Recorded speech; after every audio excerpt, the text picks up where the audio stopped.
what are the 3 things which you need to do if you want to start freelancing, global freelancing, right when you are an MBA student, right when you are in your MBA.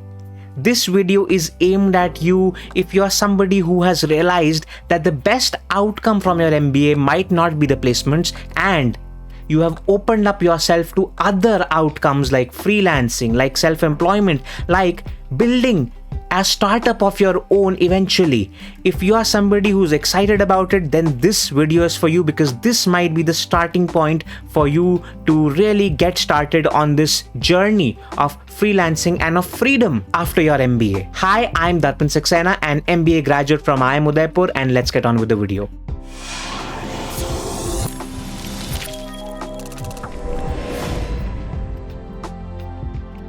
Now, the first thing which I'd like to share is my own story, that who am I? Now, I went into my MBA as somebody who used to stammer a lot. So I had a speech problem, a very grave problem. It was so bad that during my MBA interviews, the B school interviews, I used to scribble my answers on A4 sheets instead of speaking them out. It was so bad.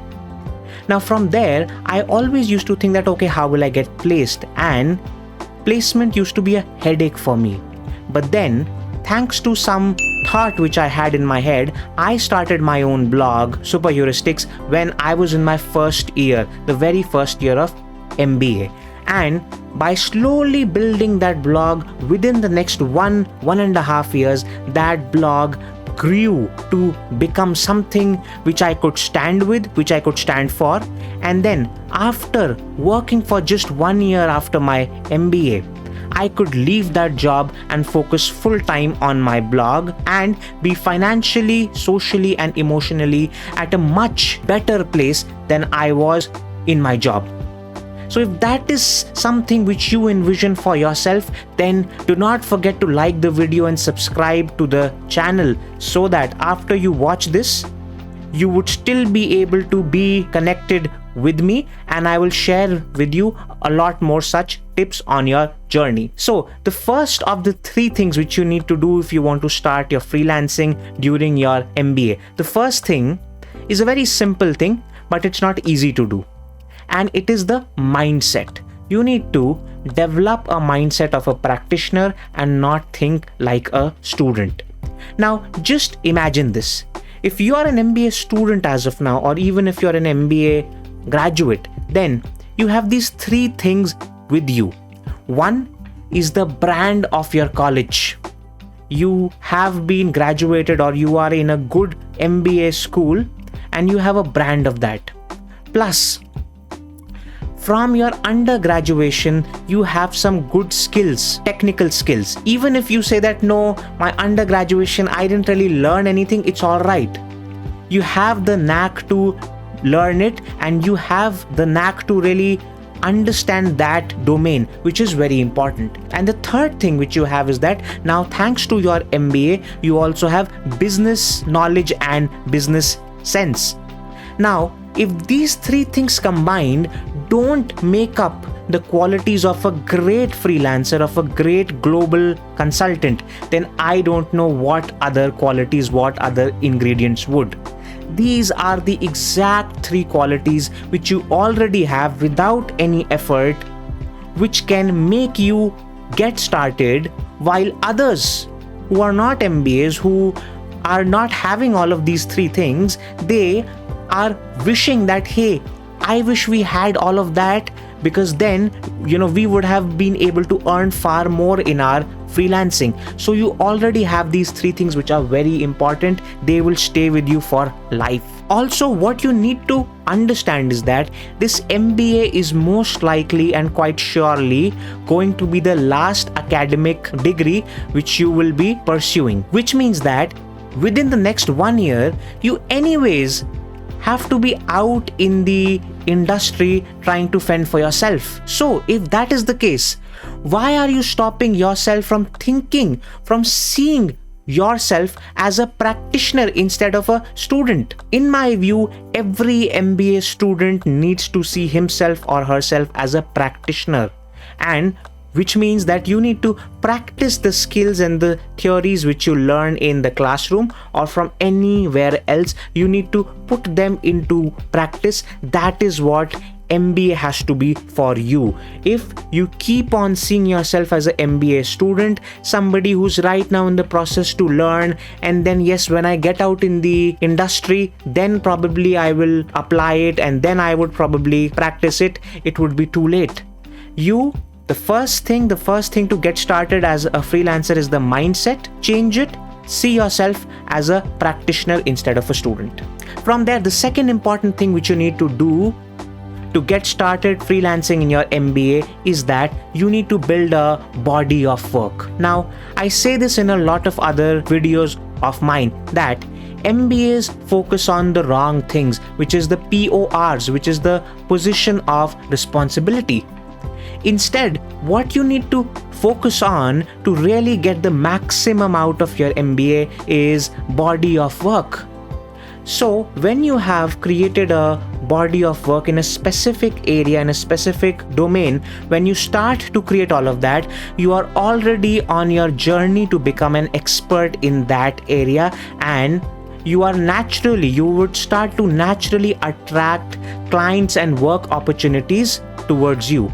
Now, I will give you a great example. When I had started my blog, the very fact that I used to create articles on it, thanks to the fact that my articles, I used to do good SEO, search engine optimization for my articles, entrepreneurs around the world used to find me and used to approach me that how can I help them with their SEO and their blogging efforts.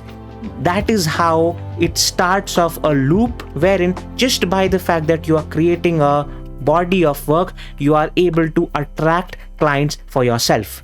Now, you would ask me that how do we create this body of work? A very simple strategy. In my course, 5 Steps Ahead, that is exactly what I help you with. That you need to first identify that what domain you want your expertise in, which means it could be marketing, sales, product management, or anything else. And then for that domain in which you want your expertise in, I would help you logically find out that what exactly are the skills which are important for you to have. Now, once you have found out the skills which are important for you, you would start a blog on that field. And then the great thing about having a blog is that you would have created a place for yourself in the online world. Having a blog, having a website is like having a real estate in the online world, a real estate, a property which belongs to you. Now, once you have created that blog, everything which you learn in the classroom or from anywhere else, you would create good articles on it and you would upload them onto your blog. Now, the very fact that you're creating articles on a specific topic will help you learn that very well, and by creating articles and uploading it somewhere online, you are building a repository, a body of work for yourself. And just imagine this, that if some